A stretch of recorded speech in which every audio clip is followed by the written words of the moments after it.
Hello everyone. This is going to be a tutorial on how to get started with DIMA.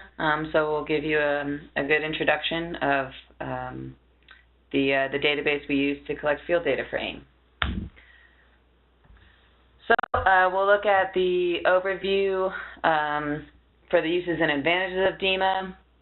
We're going to look at a downloaded DIMA, how to download DIMA, report errors, look at different resources you can look at, a summary of the structure of DIMA, and then I'll do a live demonstration in DIMA to show how to set up forms and plots in it. So advantages of using DIMA, which by the way, DIMA stands for the Database of Inventory Monitoring and Assessment. So it's what we use to collect all AIM data in the field. So it gives you rapid data entry, and quality assurance is a big one. So it catches errors before they are recorded, making sure that we adhere to the protocols of consistency. So if you put in a wrong number that DIMA knows couldn't be possible, like a negative height or something, it'll flag you and say, hey, you can't do that. So it's really good for the quality assurance process. So where to use DIMA? In the field, as I mentioned, for data collection, it's really good. On-the-fly reports in the field you can also run to make sure you have all your methods and they make sense. You can even, do quality assurance and quality control in the field. But DIMA can also be used in an office.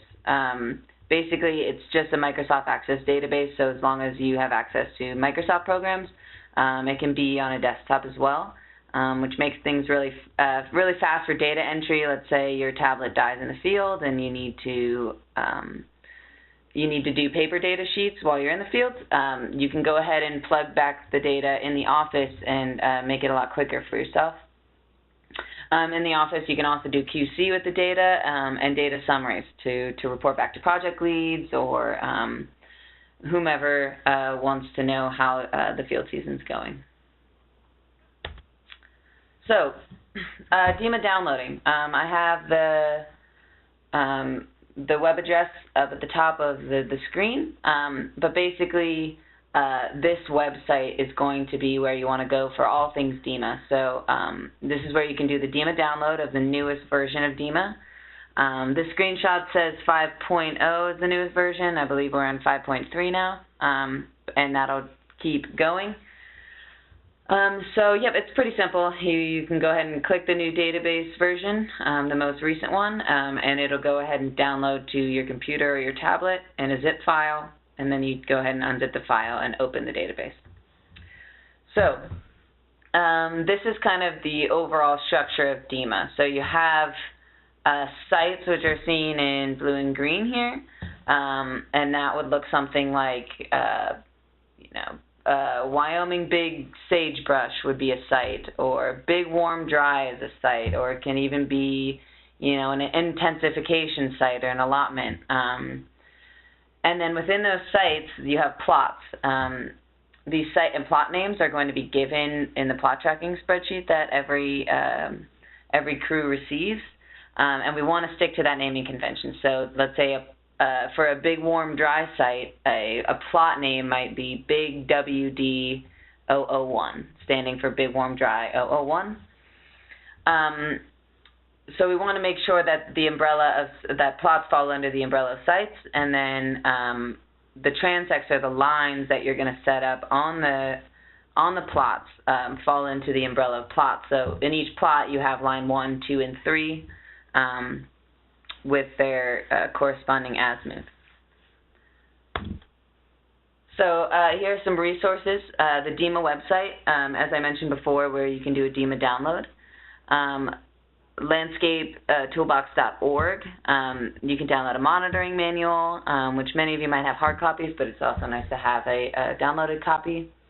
And then the aim.landscapetoolbox.org has a bunch of resources for you as well, some more DIMA tutorials that are more specific.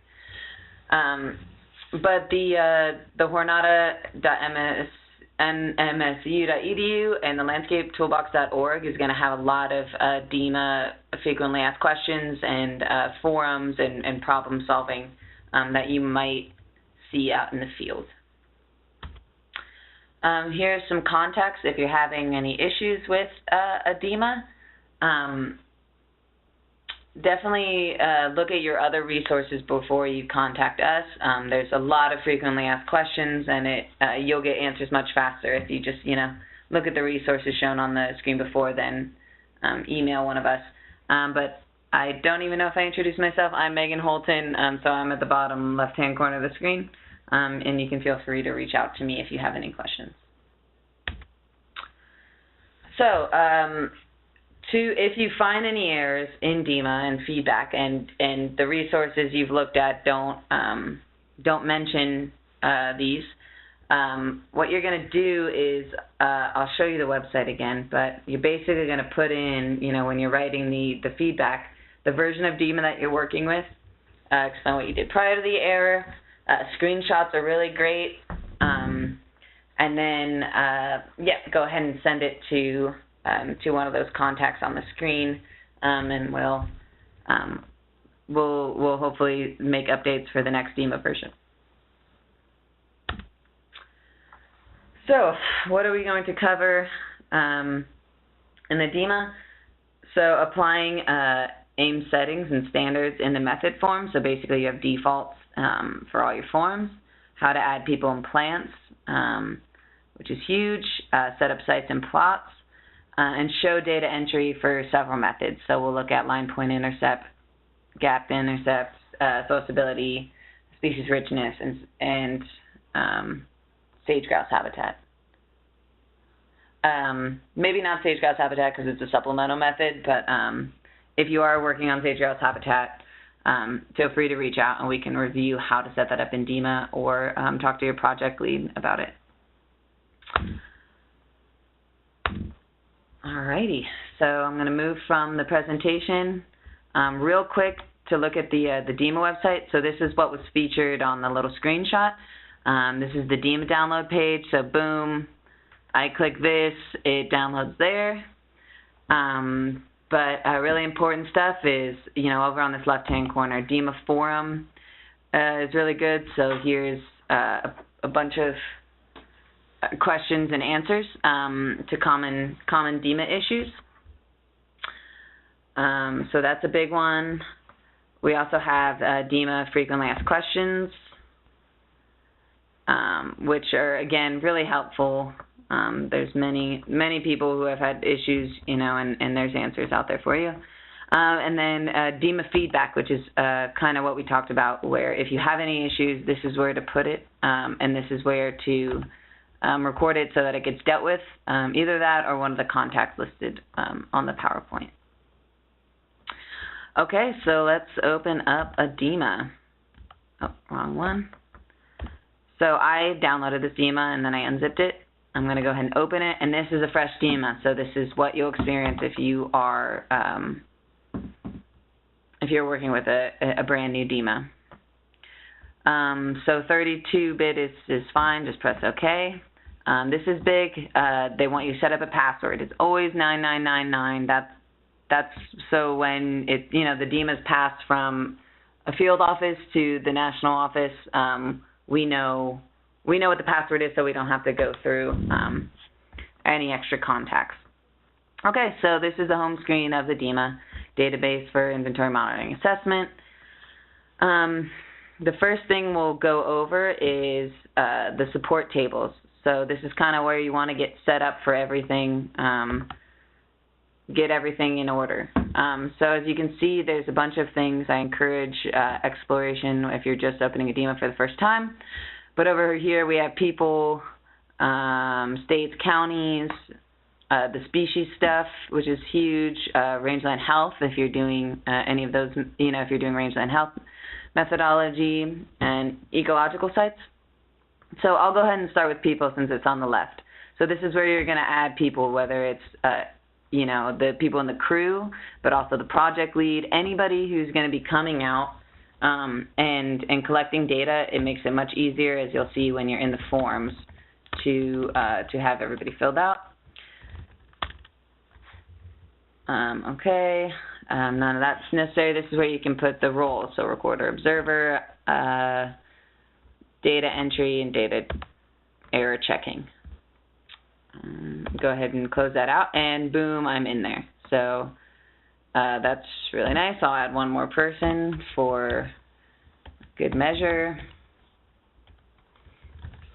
And I'll just give this John Doe access to everything. Okay. All right. So that's pretty straightforward. Once you get used to DIMA, it's fairly intuitive. So here I just clicked on Master Species List.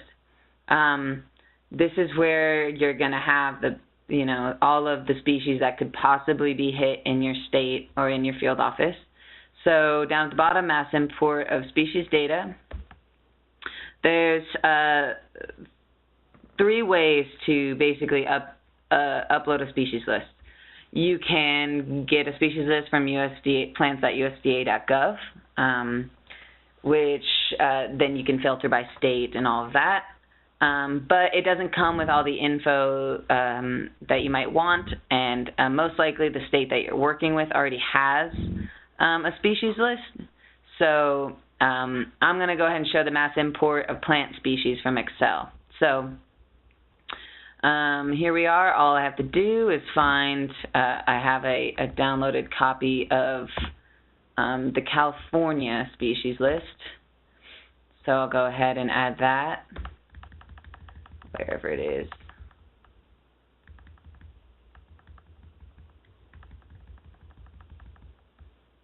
Let's see.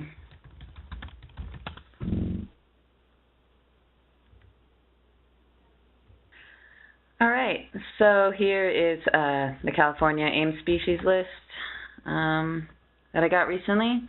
So you want to make sure it lines up. The species code is in column A, column B. Usually if a state lead is handing you this, it's already set up to be ingested into a DIMA.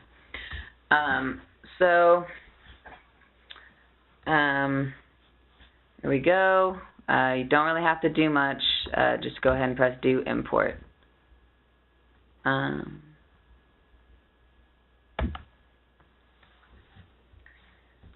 let's just let it do its work.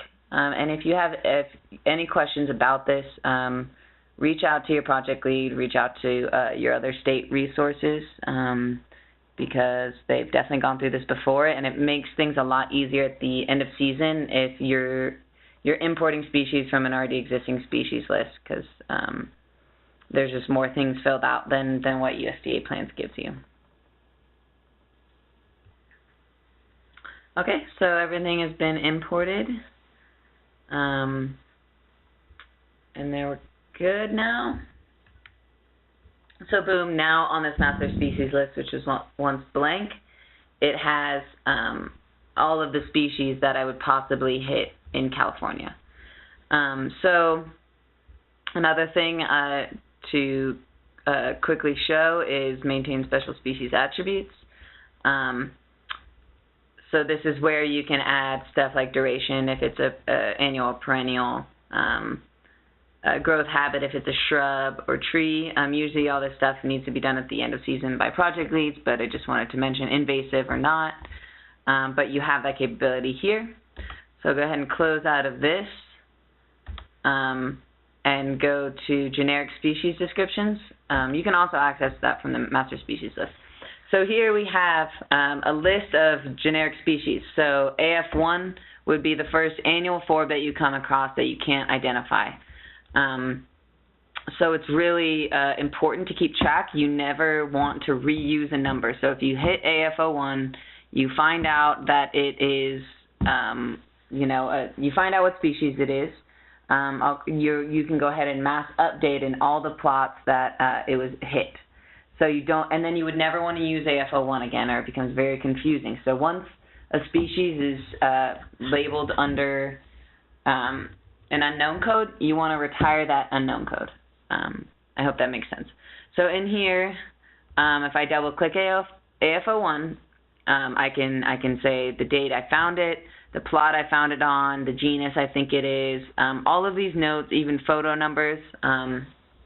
so that when you take it back to maybe the field botanist or your project lead, they can go ahead, you already have all these notes to help identify it. And it also helps you if you're at another plot and you see the same thing, the same species, you can go ahead and do this here. So this is our unknown policy. Now this goes AF01 to 100 or something, and then it starts AG01. So this would be annual grasses. So if you can't recognize a birdie, you're going to go ahead and cheatgrass, you're going to go ahead and give it an AG01. Then you come across another grass, you're going to give it an AG02, and start labeling. Again, for perennial forb, same thing. There's one for perennial grasses. There's ones for shrub. And I believe there's even one for succulents now. So this is kind of where you're going to keep track of all your unknowns. I also suggest for organized people to maintain a list on their own as well, their own details and pictures and plant presses, all that stuff. Follow your project lead's wishes as far as how they want you to go about unknowns. Okay.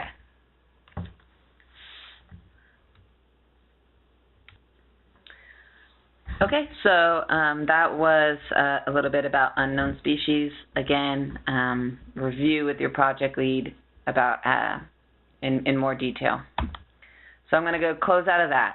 Another thing you're going to want to quickly be aware of is these administrative functions. So system setup. This is where we're going to set up all the defaults for the AIM methods. So database content, modify the forms and functions available in this copy, and I know the password is always going to be 9999. All right, so all these checkboxes are what I'm going to be sampling. So these are all forms that I'll be able to access once I create a new plot. That's a lot of them. I'm not going to be doing as many as that, so I'm going to go ahead and uncheck them all and then check the ones I'm going to be doing. So gapped intercept, Linepoint Intercept, soil stability, species richness. Those are the core methods. So if you're doing other ones, which is completely possible, plant density is a big one, sage-grouse habitat, then go ahead and click those too. I think it's just easier if you can't see a bunch of form options, especially like canopy gap with species. You're going to be doing gapped intercept, so you don't want to click that. It'll just confuse you. Here's some qualitative ones. So this is where you can go ahead and check rangeland health. So once you have all the methods that you're going to be checking and recording, go ahead and go to data form defaults. Again, this is where I'm going to set up all my defaults, so when I start a new plot and I have a new line on a plot, I don't have to write this in every time. So with Linepoint Intercept, the spacing interval between each pin drop is going to be 50 centimeters. You're going to go ahead and start at the half meter point on the transect. And again, if this sounds confusing because you haven't gone to the actual core methods training yet, just wait and it'll make sense and watch this video later. So I'm going to go ahead and apply that. For vegetation height, which is taken with LPI, we're going to go ahead and get this drop down. It's going to be every fifth. So every fifth pin drop is going to be where we're going to be taking height. So that means it's going to be at 2.5 meters, 5 meters, 7.5, etc. Centimeters is our units. We want BLM, AIM, herbaceous, and woody heights. This heights for each layer is going to be a preference of the field office. Most, I know, do not do this, but it is good for extra detail for sage-grouse projects and whatnot. So BLM, herbaceous, and woody heights. We want the checkbox to be shown. And I'll put dead in here because you'll see once we're in the LPI form, there's going to be a checkbox over every species that you can hit, including the height species. And if it's dead, we go ahead and check that checkbox so that we know that the plant is dead and not alive. Show shrub shape is a sage-grouse method, but So it just depends on the project whether or not you want that clicked. I'll go ahead and leave it clicked. It's not too much of a nuisance. And looking up here, I realized the line length is at 50 meters. I want it to be at 25 meters. This can save you a lot of pain later when you come to the end of your 25-meter transect. You try to close out of the LPI form, and it says, wait, you have 25 more meters to take, and you're like, no, I don't. This is why you set up the defaults. Okay, so I'm going to just click Apply again for good measure. Then I'm going to go over to the gap to intercept. The minimum gap we have is 20 centimeters. I'm just going to do canopy gap only. Again, if your project does basal gap as well, then both canopy and basal is fine, but canopy gap is one of the core methods. Canopy plants that stop a gap. So I'm going to go ahead and click perennial plants, annual grasses, and annual forbs. We don't want to click other. The only state that clicks other is Alaska because they have lichen and whatnot. Stopping a gap, we do not. And if you click other, it's really hard to go back for us and realize, wait, did they count rock stopping a gap? We don't know what other means, so make sure that other is not clicked. Alrighty, good on that. The plant density forms, I'm not very familiar with plant density, but your project lead, if they want you to do plant density, will help you set up the defaults for it. So stability, we're going to be doing surface only and 15-second intervals. You don't need to click show limited veg codes. It's fine to have the full scope to be able to say it was under a shrub or grass or what have you. My line length is still saying 25 meters, so we're good. And I'm going to click over to species richness and go ahead and look at that. So under the method, we're going to click away from monitoring manual and go to aim.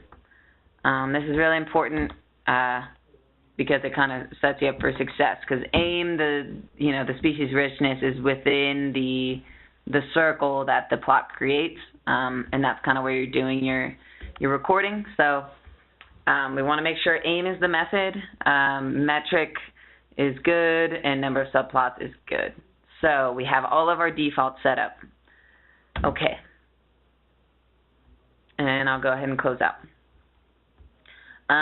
Let's see. So a sneak peek at some other things. So we're not going to get into much here, but that Hornado website, the landscapetoolbox.org, has more tutorials on these specifics, but this is where you could do, let's say, mass update of the species code. So let's say you kept naming something AF01 for an unknown, and then you identified it to be something. This is where you can go ahead and mass update all of those within a site or a plot so that you don't have to keep working with that unknown code. You can associate a plot with a different site, just in case you put the plot under the wrong site, something like that. It's not tragic. You don't need to mess around in here unless you have a specific goal in mind, or else it can get messy, like mass deletes. Don't do that. All right, I'm going to go ahead and close out of here.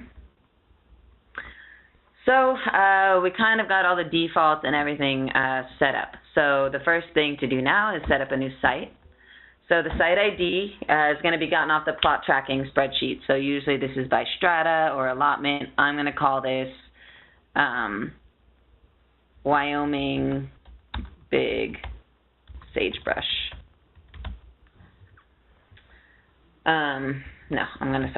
Big Warm Dry.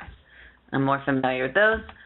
Site name, it can be the same as the site ID. I personally like to put the project name, so I would do California,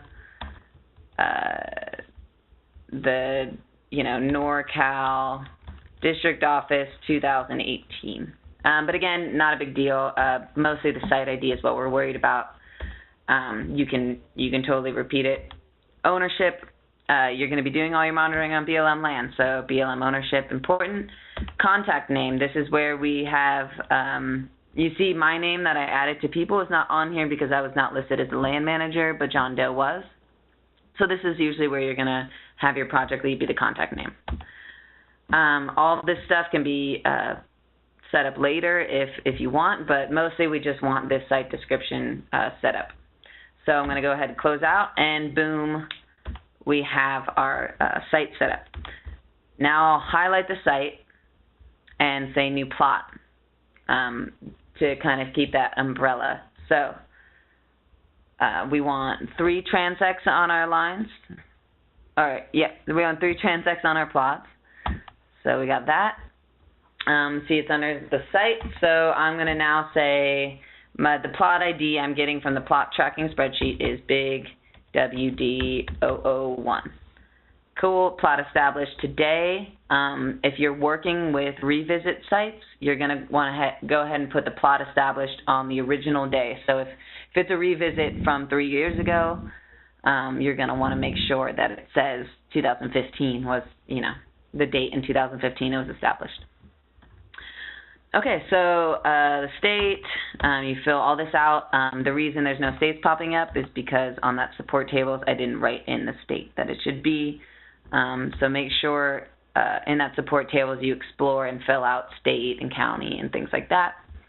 This is where you're going to write directions to the plot. It's really important, especially for future revisits, that Google Maps can't do everything, so it's really nice to, especially with these small back roads, to have directions to the plot.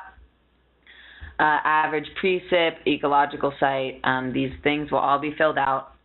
Average precip can be filled out, in the office later. Ecological site, you might want to fill out while you're in the field. But again, talk to your project lead about those specifics. So I'm going to go ahead and go to the GPS and lines. GPS coordinate system, we want UTM. Okay, the datum we want to be NAD83. All right, we want decimal degrees for the coordinate system. Sorry about the confusion. And then the datum NAD83. So when you get to a plot, you're going to have your GPS device, and you're going to want to record the latitude and longitude of plot center, as well as the elevation. So this is where you're going to record all of that. Make sure that you include negatives on the longitude if it's necessary, or definitely be detail oriented. It's very hard when you're when an observer is saying 10 digits for the recorder to get it right. So definitely take your time with this. This is where you can put in the latitude, longitude, and elevation for the transects. Most transects are going to be at 0, 120, and 240 degrees. This isn't required, but it's really good if for some reason the plot latitude and longitude wasn't transcribed right. We can go ahead and look at the transects of the line and the latitude and longitude of those and realize, oh, they accidentally put an extra number in the longitude for plot center. Okay, so we have that. Next is the soil verification. This is where you're going to do all of your soil pit information. So go ahead and click add a soil pit. Location, I usually, it doesn't have to be exact, but 2 meters west of plot center, something like that. You can go ahead and add observers, so I'll add myself. And ideally, you should be digging to 70 centimeters unless you're hitting bedrock. Again, you can do that latitude and longitude for the soil description.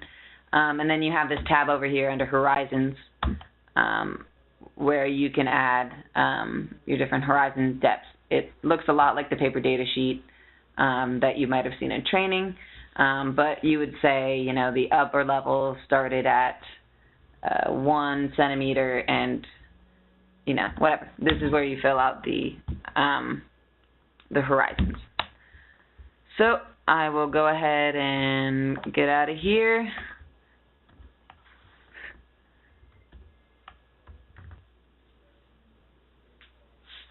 Okay, so that was soil verification.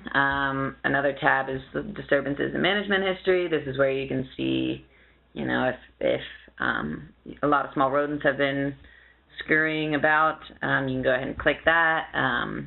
Wildlife and livestock use, etc. Species list, this is super nice. So this is, as you're setting up your plot, to make things easier for other methods coming up, go ahead and do a quick write of the species that you're seeing.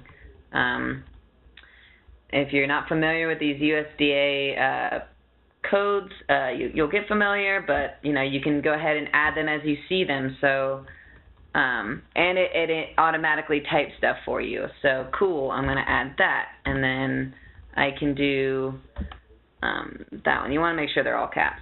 I always mess up on that. Okay. Cool. We got species. I'll add one more.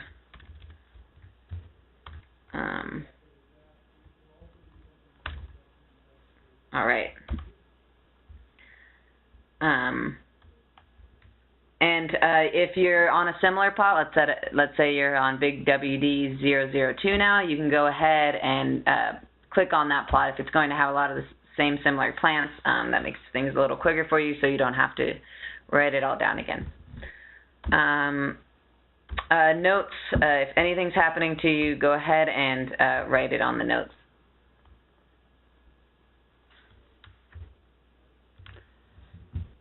Okay, so that's basically the setting up of a plot. Don't set up a plot until you get to the plot.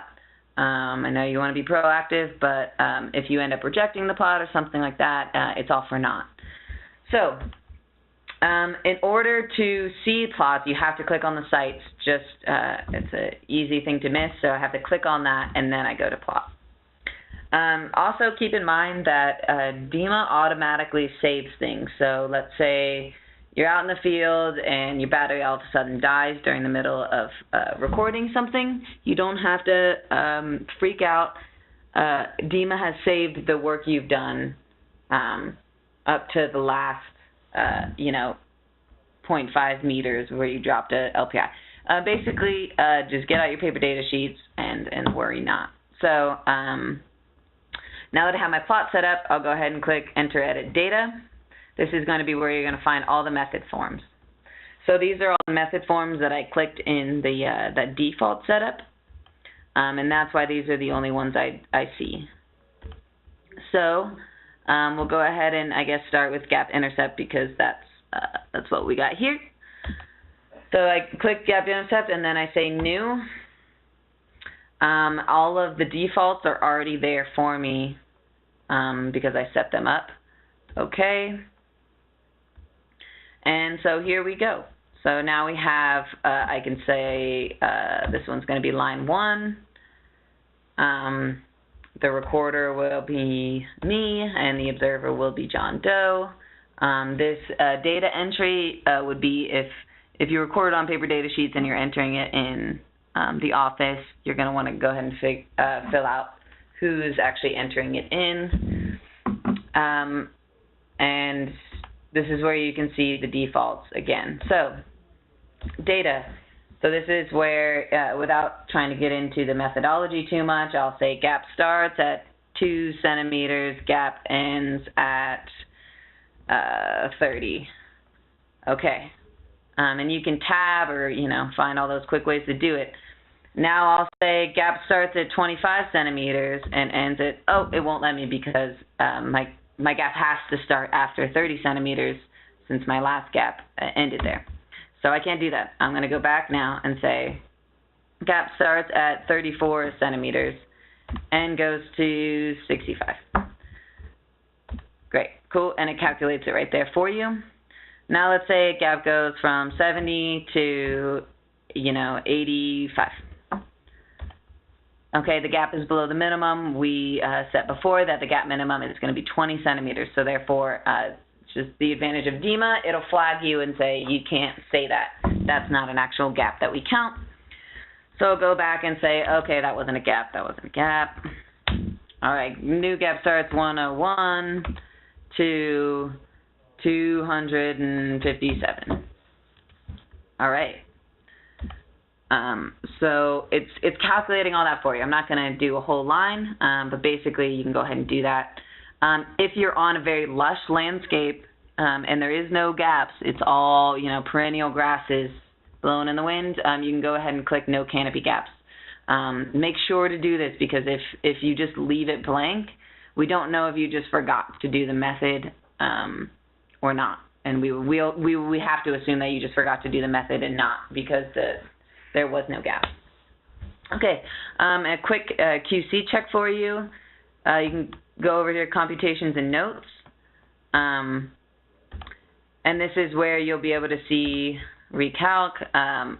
Okay, it says 2.4% of my line is gaps between 25 and 50 centimeters, and 6% is at 120. This is just to quickly look at and gauge. Like if you are on a extremely barren landscape, and it says 90% of your gaps are between 25 and 50 centimeters, then that's a red flag that something went wrong, because your gaps are probably going to be bigger and more frequent in the 101 to 200 range or something like that. So it's just good to QC yourself as you go, and I can go right back to data.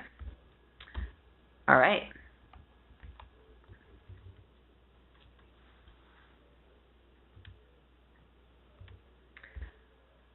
Okay, so that was line 1. If, as I go on, I will add line 2 and line 3 and do the same thing. So for the next method, we have Linepoint Intercept. A note before we even go on, I know this is really tempting to put line 1 and then go there. Just don't. It's more trouble than it's worth. When you are starting a method form, just start it with this new thing, this new button. Click that for Linepoint Intercept. Here we go. And I have all my defaults that I set up ahead of time. Oh no, it closed me out. Okay. So all of those are good. I can go ahead and press OK, and it's going to load a new form for me. Oh, we have a runtime error.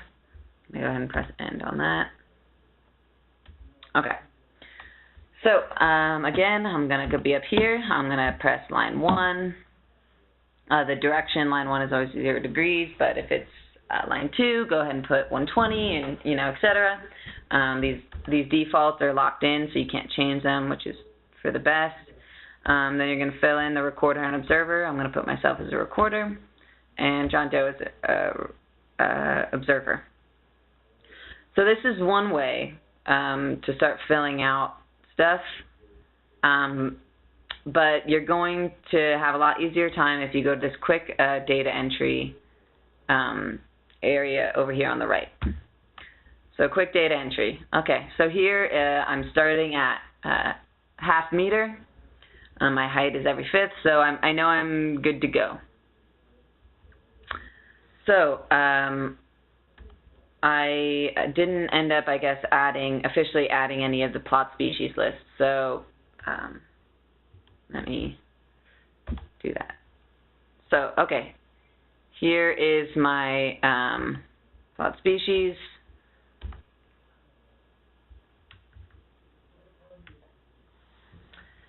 Okay, sorry, I backed up a little bit because I just want to let you guys know I'm on a new DIMA now. Just going to make it easier as far as showing you guys how it actually looks. So, quick data entry. I'll go ahead and click on that. And this is going to be where you're going to do all your recording. It looks a lot like the paper data sheet. So if my observer says, okay, on the top layer, I hit EL5, I click that, and then litter and soil. Great. So I can go ahead and fill that out really quickly. And I'll just go to next. The next one, as you notice, EL5 now is at the very top. So that's DIMA automatically does that when you click a thing. So next, the observer says, I see ARTR weight, or ARTRW8, but the part I hit is dead. So I'll go ahead and click this checkbox because it's dead. Next, I hit EL5, then woody litter, then rock. Okay. And as you see now, rock and soil are up at the top, EL5 and litter up at that top, and so on and so forth. Okay. This time, let's go none, litter, soil. Oh wait, it's not none. I read that wrong. In order to erase something that was on a layer, go ahead and click this this box, and it erases it, and then I can say it was actually order weight. Sorry, I said none. And it's just really important to over-communicate with the observer and the recorder. So I'll go ahead and click next. Another quick thing to do is say, oh, that was it was the same as last. Order weight, litter, soil, same as last. Great. Next. And now I'm at 2.5, so it's my 5th pin drop, so now I have the opportunity to do heights.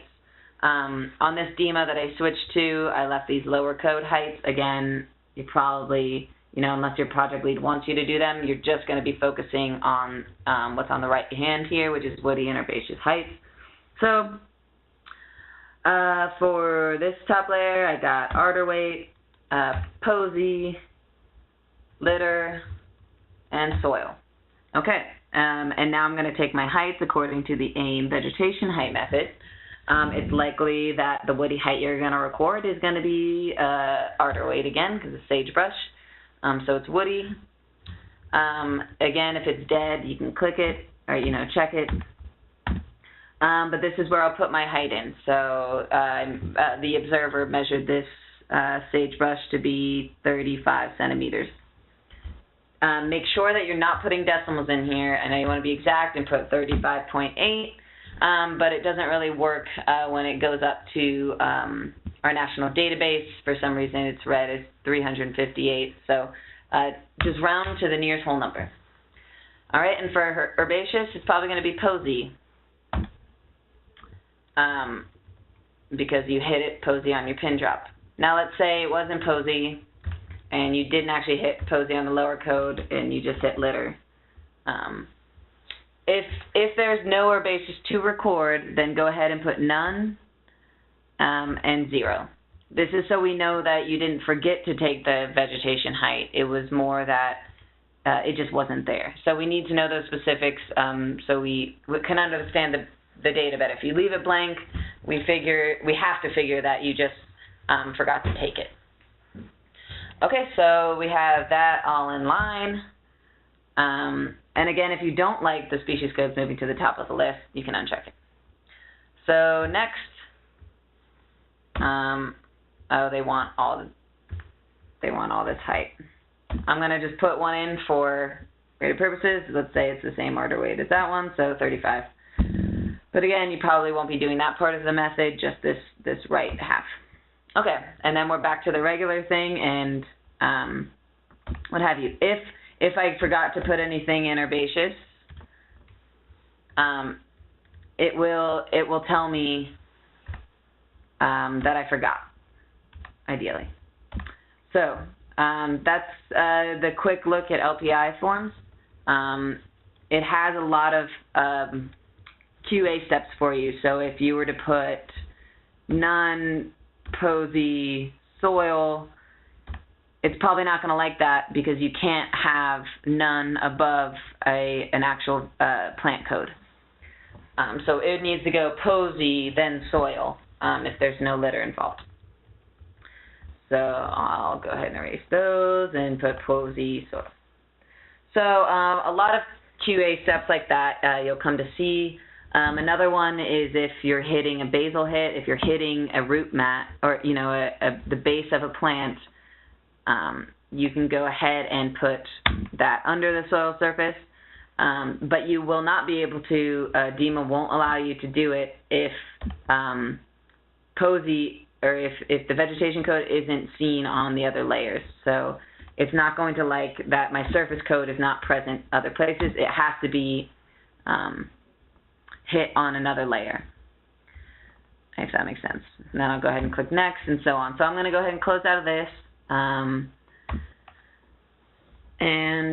move on to the next one. And again, it's warning me not all the points have been completed, so another QA step. Let's say I'm just taking a break and I need water. So because this is a new DIMA, there's a couple more methods here, but I'm going to go to Sociability, click New. I have all of my defaults still set up, okay. And it'll go ahead and create the new form for me. Sometimes you might have to press Unlock, but you can't do that until you have the recorder and observer set. So my name's no longer on here, only Jane Doe, and now it's unlocked. Okay, so this is where you'd write in the lines, line 1 and line 2, and then the position. So let's say you're getting your soil beds from 2 meters, 6 meters, 10 meters, 12 meters, 16, and 20. Again, really good to over-communicate, or if you're recording this yourself, be specific. There's a lot of these, and it's easy to get mixed up. So this is where you put the veg thing that it's under. So if it's under no cover and it's just fully exposed, you put no cover. If it's under perennial forb, go ahead and put that, shrub, etc. And then all the way on the right here is where you're going to put the class that was rated after you do the dipping cycles. So checkboxes indicate a hydrophobic sample, fairly rare, so don't be antsy to click that. And then here is, the other 18, or the other ones you'll fill out for line 2 and line 3. Okay, I'll go ahead and close out of this now. And last but not least, the species richness. So same, I'll just click New. The default on this was different. I'm going to change it to AIM because that's what it's supposed to be. But again, if you set up your default ahead of time, you're good to go. This is only because I switched to DIMAs. So line 1, you're only doing species richness for one line, so just say line 1. You're good. Recorder and observer you have to fill out before it unlocks. And then here's where you record all your things. So DIMA lets you populate all the species that were hit on LPI, because all the species hit on LPI are species that are found in the plot. So go ahead and populate from LPI data. Yes. You want to click that. Wait, let me try that again. Yes, that's species from all transects. Okay, and the reason there's only 3 is because I only did 3 meters worth of LPI and clicked the same species. But this is all stuff from your species list that was filled out on the Edit Plot tab that was discussed before, so it makes it really quick. You just, oh, okay, I see that unknown code. I see OPPO, I see TRDU, and this is where you're going to walk around for 15 minutes and make sure that you're seeing all the plants. You can even start your timer here, so it's really nice. If you're seeing unknown codes and you don't already have, if you're seeing unknown plants and you don't already have unknown codes for them, flag them so you're not using up that 15 minutes. But again, that stuff will be discussed when you learn more about the methods, or if you've learned more about the methods. And I forgot to show on LPI, but these computations and notes tabs are on every method tab. So I'm in data and I can go over to computations and notes, and now it says you have 7 species counted for the species richness thus far. So again, it's a good QA step, or QC step, apologies. So I'm going to go close out of that, and close out of that, and again, different DIMA, so this has a different site name. But that's pretty much the gist of it. So again, if you have any questions or feedback, visit that Hornado website, give the feedback, visit the aim.landscapetoolbox.org. It'll have a lot of answers for you. And yeah, have fun out there.